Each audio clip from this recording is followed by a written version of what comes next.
This is the beautiful game I love. The Pacers win by 30 against OKC. I already turned the game off with 5 minutes left. I said, boom, I need to record. That's the earliest I've ever recorded. I can actually probably get this video out for a minute. And it was so beautiful. Tyrese Halliburton, great bounce back game. Playmaking was on point.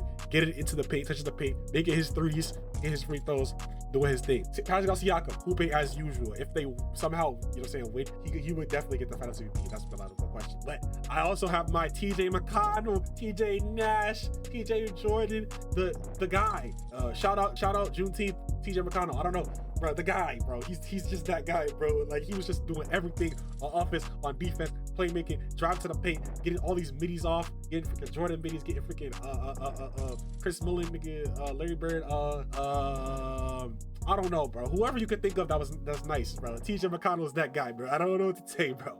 They're talking about how do you let a 5'10" guy with no bag cookie, but he got a bag. It's just simple fundamentals. Cross. You know what I'm saying? Quick first step, spin move, us. You know what I'm saying? Magnificent performance from TJ McConnell. My personal favorite guy to watch play basketball on the court. He was leading the team with rebounds at some point. Got like 2-3 steals or whatever, 4 steals, 12 point, 14 point, whatever many points he got. He's that guy. Obi Toppin, magnificent. Blinking. Iron Neesmith, blinking. Freaking, even, what's his name? Tony Briley, playing good basketball. Miles Turner, even though he was missing threes again. He hit that one. You know what I'm saying? Freaking, shout out the entire starting lineup. Shout out the bench. Shout out everybody. The defense, they were clamping up.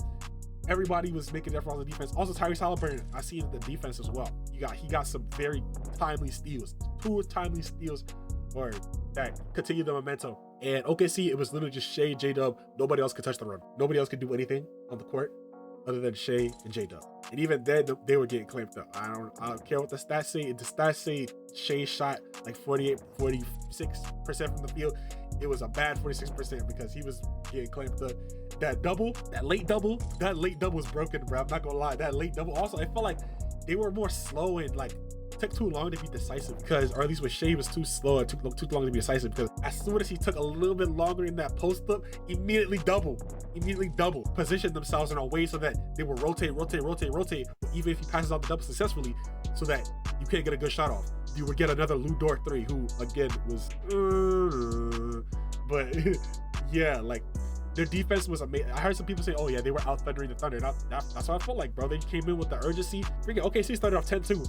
I was like, oh, OKC guys actually playing, because I was like, okay, OKC needs to play with some urgency. I felt like they would have the allegations of not playing with urgency since they're a young team and did a similar thing in the series against the Nuggets, but I was like, boom, they're gonna play some urgency. They did not, because as soon as you gotta really boom the Pacers, bro, because they're not gonna give up, not gonna surrender, bro. They was getting good open shots. They was playing spectacular defense. They was making, and then OKC was making dumb mistakes also. Like, I remember Pacers, they got like a turnover or forced a turnover. They got like a layup or whatever. They got a timeout, right? Wide open the basket. Literally no one's in the paint, which is so unusual considering this team is literally always swarming the paint. You never get a layup against this team. But Miles Turner gets a wide open dunk against at the timeout. On the other side, Indy plays good defense. Go back to the other side of the court. The same thing happens, bro. Someone, I forgot who it was, man. They got, I think it was TJ McConnell maybe, but they got a free layup at the basket.